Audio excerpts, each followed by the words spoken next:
Hello and welcome to this mix-up. And today's mix-up involves IBC root beer since 1919, naturally and artificially flavored, because you don't want it to be all natural, of course.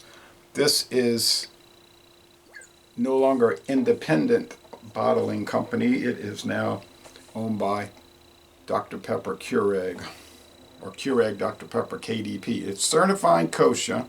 It's using carbonated water, cane sugar, no high fructose corn syrup, cane sugar. It's caffeine free, caramel color, sodium benzoate preservative, natural and artificial flavors, modified corn starch, citric acid, quinaya extract, and it's produced under the authority of Dr. Pepper 7-Up in Plano, Texas.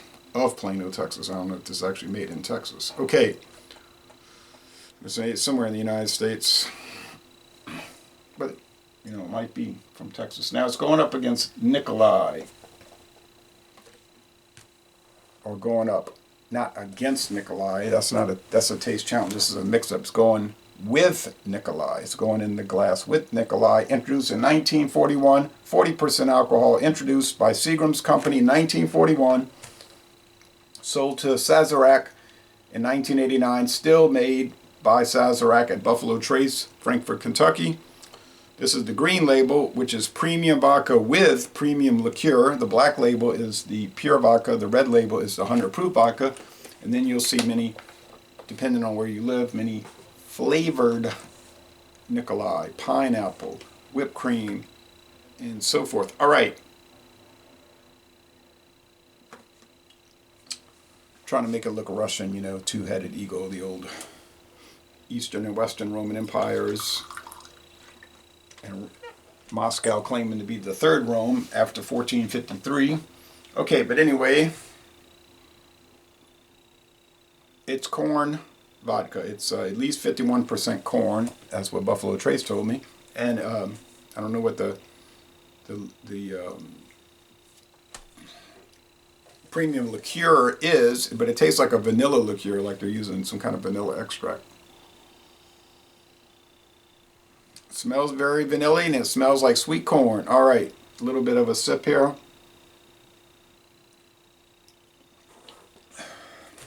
It's sweet. If you're a Tito's vodka or a Sky vodka or Grey Goose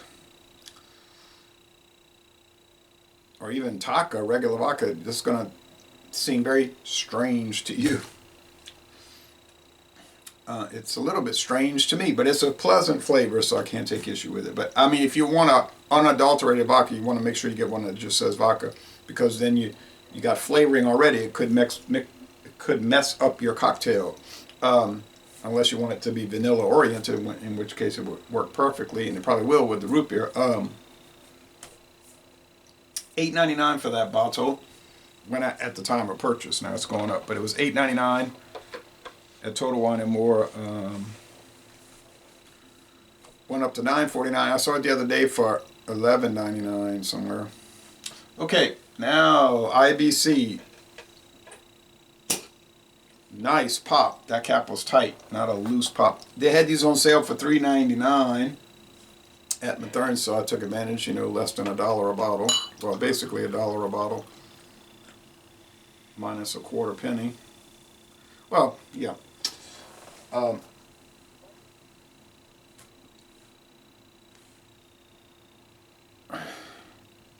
Let's get a taste of it without the.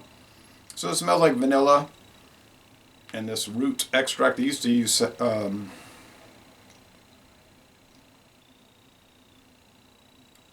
is that stuff they make filet from? Sassafras roots.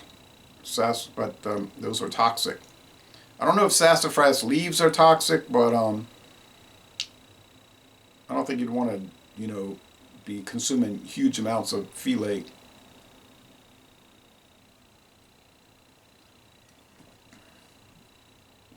Next time you're at the store, look at Cajun Chef or Zatarain's filet, and it'll say ingredients. Sassafras leaves. They just pulverize them. That's the only ingredient. This tastes like a pretty good root beer.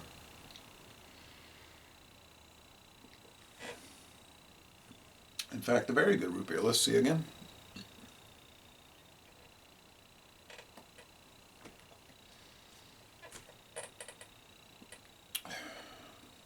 Not super sweet. It's sweet, but it's not overly sweet. Now, the high fructose corn syrup will give a rush of sweetness. No problem there. But it's got this sticky, drying backwash on it. The finish is sticky and drying, and it's strange. It has a strange burn to it, which turned me off to Coca-Cola and Pepsi-Cola after they went to the high fructose corn syrup. If you can track down a pure sugar Pepsi-Cola and Coca-Cola, don't try them, because if you do, you'll never drink a regular one again.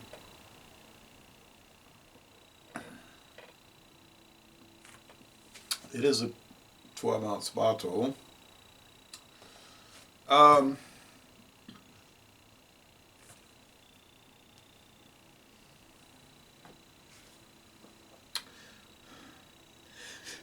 It does seem enhanced, that slight vanilla flavor from this premium vodka with premium liqueur of Buffalo Trace Distillery in Frankfort, Kentucky. It does seem to enhance that root beer. So I would recommend it. It's an A. By itself, this vodka is about a B, 86 out of 100. I think this IBC root beer, it's not as fabulous as I thought the cream soda was just dynamite. But it's still solid. I